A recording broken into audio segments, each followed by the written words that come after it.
자, 한국은 적당히 뭉개고 싶은데요. 뉴질랜드는 지금 한국 외교관, 그러니까 뉴질랜드 참사관으로 가 있던 한국 외교관이 그 대사관에서 고용했던 뉴질랜드인을 성추행한 데 대해서 점점 이 항의가 강해지고 있습니다. 지금 뉴질랜드 측에서는 총리가 28일 문가리우스와 통화해서 이 문제를 지적하고 나선 지 나흘 만에 이제 부총리까지 나서서 한국 정부를 지적하고 나섰습니다. 뉴질랜드 와서 조사를 받아야 된다라고 지금 이 뉴질랜드의 윈스턴 피터스 부총리 겸 외교장관이 현지 TV에 나와서 뉴질랜드에서 성추행 혐의를 받는 한국 외교관은 뉴질랜드에 들어와서 조사를 받으라. 공은 한국 정부에 넘어갔다. 한국 정부는 그에게 외교관 면책 특권을 포기하게 하고 그를 뉴질랜드로 돌려보내야 된다.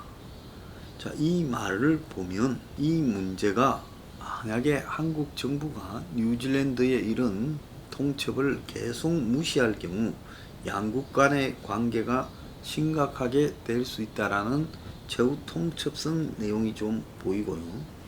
총리실의 대변인도 한국 정부가 뉴질랜드 경찰의 조사가 진행될 수 있도록 외교관 면책 특권을 철회하지 않은 데 대해 실망감을 표시했다고 뉴질랜드 헤럴드가 어제 보도를 했습니다.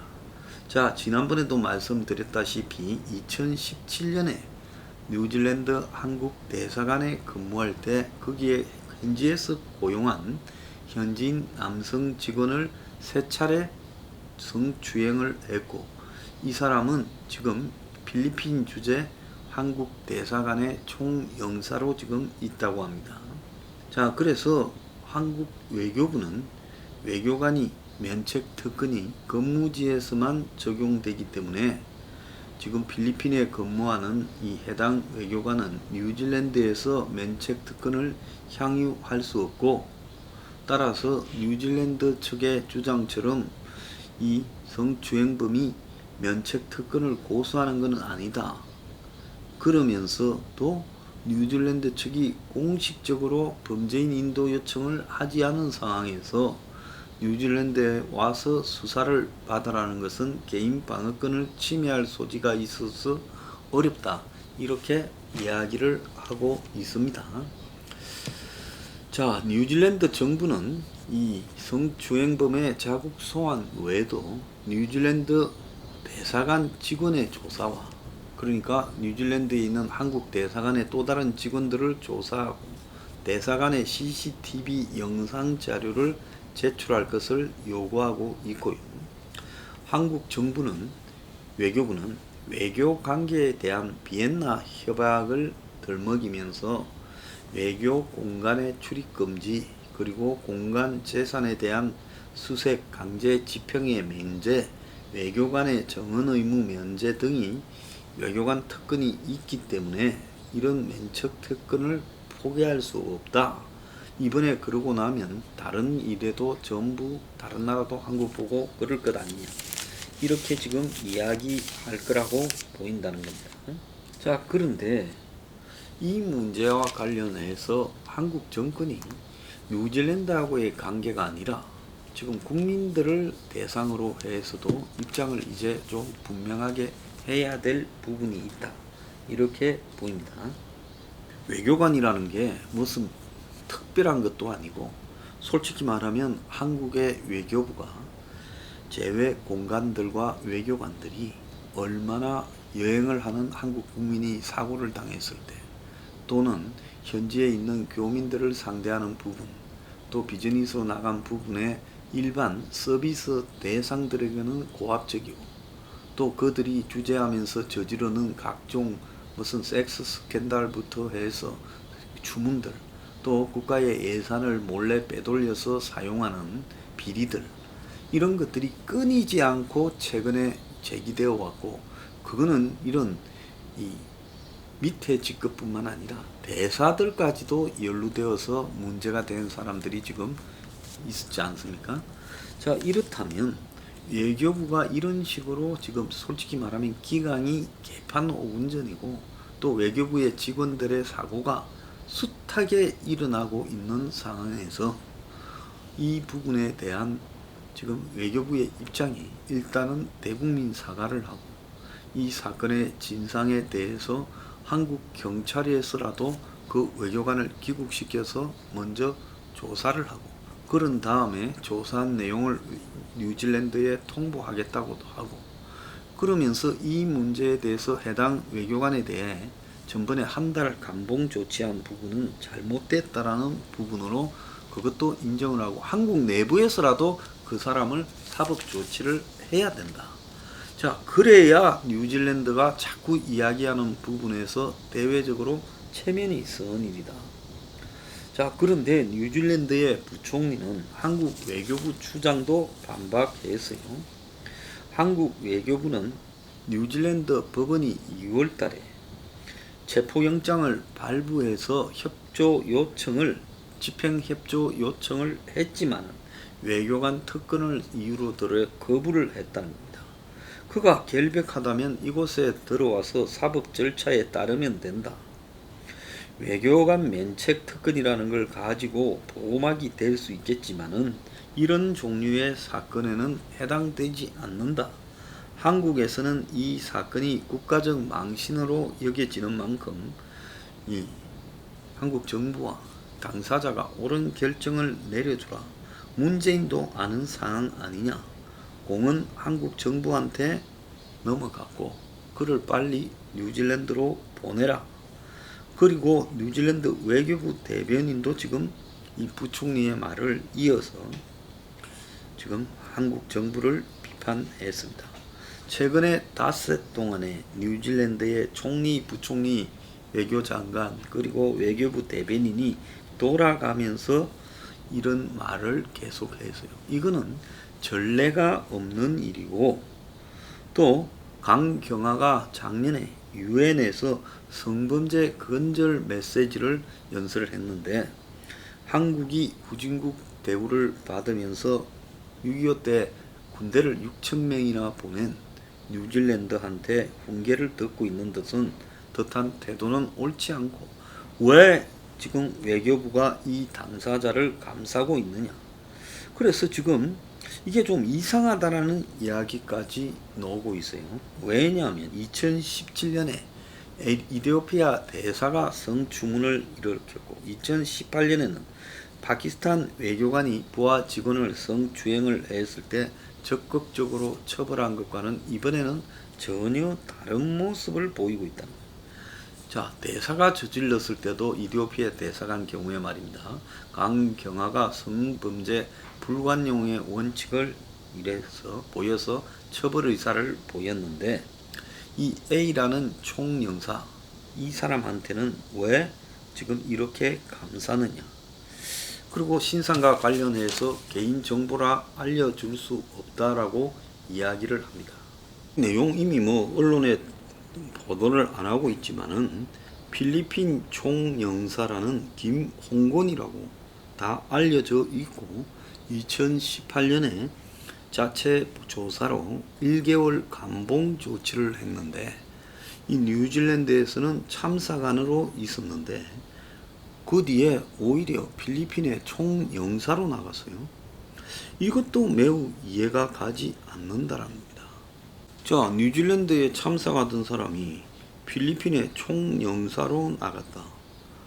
자, 이거 그야말로 전보 근무라 하지만은 참사관보다 총영사가 훨씬 때깔이 있지 않습니까? 왜 50대 일본 총영사가 작년에 7월 말에 부하 여직원을 성추행했다 해가지고 귀국에서 경찰 조사를 받고 있다. 그런 보도도 났습니다. 그래서 그 일본의 이 총영사관 중에 하나인 이 나가 있던 사람이 이런 짓거리를 해서 지금 조사를 또 받고 있어요. 그 외에도 남미에 나가 있는 외교관의 성추행 이야기도 이렇게 돌아다녔습니다. 그래서 한국 외교관이 전 세계를 나가가지고 그것도 고위직들이 이런 짓거리를 하고 있는데요. 이 김홍건에 대해서만큼은 이렇게 감싸는 특별한 이유가 있느냐. 그래서 친정부 인사, 즉 문 정권과 뭔가 뗄래야 떼내올 수 없는 뭔가 있는 인물이라서 이렇게 감싸고 있는 것 아니냐. 그런 의혹까지 지금 제기되고 있습니다. 이성윤 사나 금원윤착 수사팀 임원원이 무려 14명이라는 이야기까지 있어. 그런데 이 수사팀이 시민단체에 의해서 지금 고발됐는데요. 고발 사유가요. 한동훈 검사장에 대해서 감청, 즉 감청이라는 것은 법원에 의해서 감청 영장이 있어야 볼 수 있는 겁니다. 그 사람이 하고 있는 이 SNS를 지켜보고를 하면 그 사람의 카톡이나 또 뭐 텔레그램 같은 걸 보기 위한 감청 영장을 통해서 봐야 되는 겁니다. 그런데 이 수사팀이 지난달 29일 그 정진웅의 지금 이 유심 영장을 발부받아 한동훈 검사장을 압수수색하는 과정에서 한동훈 검사장의 휴대전화의 유심을 확보해서 압수한다고 확보해서 포렌식 한다면서 다른 공기계에다가 그걸 접속을 했고, 그리고 2시간 반쯤 포렌식 기계를 가지고 포렌식 한다고 한 뒤에 이제 끝났다고 유심을 한동훈에게 돌려줬는데 한 검사장의 메신저의 비밀번호가 변경되어 있다는 겁니다. 그러니까 텔레그램 같은 카카오톡 같은 메신저의 비밀번호가 그 사이에 자기들이 그걸만 보기 위해서 바꿔놨더라는 거예요. 그래서 유심 카드를 압수해서 새 비밀번호를 부여받고 카톡 계정에 접속한 것은 명백히 감청에 해당하고 그것은 유심 압수수색 영장이 아니라 감청 영장을 집행받았어야 한다. 그래서 이런 식으로 법을 그 이성윤 지검장이 직접 지휘하는 이 수뇌부에서 이렇게 어겨서 되느냐. 그래서 유심영장을 가지고 감청을 하는 것은 그것은 법을 분명히 어긴 거다. 자, 한동훈 검사장은 의사가 자기 보고도 입원하라고 했는데 밀려서 깔렸으니까요. 오히려 한동훈이 다스칠 수 있죠. 그런데 나까지 입원하면 검사 꼬라지가 뭐가 되냐. 쪽팔려서 안 한다고 지인한테까지 이야기를 했다는 겁니다. 그래서 정진웅이가 상위 포지션 위에서 깔고 앉아가지고 팔꿈치로 앞면을 누르고 팔을 누른 부분이 격투기 UFC로 말하면 풀 마운트라는 상태, 즉 한 사람 위에 다른 사람이 올라가서 팔을 붙잡고 얼굴을 누르면서 마음대로 때릴 수 있는 그런 상태까지 지금 올라갔다라는 겁니다. 자, 그래서 그러면 이런 상태까지 갔다 그러면 정진웅이가 입원해야 될 게 아니라 밑에 깔려서 그렇게 당했던 한동훈이가 지금 해야 되는 거죠. 자, 이번 주에 그 이동재 채널A 기자가 구속 만기가 돼요. 그런데 지금 이 압수수색물에 대한 영장이 취소되어서 이동재 기자가 석방될 가능성이 매우 크다고 보고 있습니다. 검언유착 의혹 수사팀은 지난 17일 구속됐으니까 지난달요. 5일까지, 그러니까 오늘이 3일이니까 모레까지 이동재를 재판에 넘겨야 되는데 기소를 이동재까지만 하느냐 아니면 한동훈도 기소하느냐라는 부분이 지금 이 관건입니다. 그런데 이 문제와 관련해서 지금 추미애가 철저하게 정진웅의 한동훈 공격에 대해서 입을 다물고 있어요. 그래서 지금 검언유착 사건이 기본적으로 압수수색도 잘못됐고 수사심의위원회에서도 수사하지 말고 기소하지 마라 했고 KBS의 지금 보도 공작까지 지금 가버렸고, 그리고 이번에 압수수색 과정에서의 지금 무리도 빚어졌고 검언유착 수사가 완전히 실패했고, 실패가 문제가 아니라 누가 이 지금 수사팀에게 이런 무리수를 두라고 지시했는가 하는 부분에 대한 내용까지도 지금 규명이 돼야 되는 역전극이 벌어질 수 있어요. 그래서 한동훈을 공소장에 과연 이동재의 공소장에 공범처럼 공모했다고 적을 수나 있겠느냐. 저는 적는다 하면 코미디가 될 거라고 보고 있고, 이 사태는 시간이 가면 갈수록 한동훈에게 유리해지면서 이성윤과 추미애에게는 무덤이 될 거라고 보고 있습니다. 이미 승부가 좀 기울었다고 보여요. 근데 이 부분과 관련해 윤석열 총장이 아직까지도 말을 하고 있지 않은데 검찰 내부와 한간에 여러 이야기가 있습니다. 입장을 밝혀야 될 문제다. 저는 그렇게 생각합니다.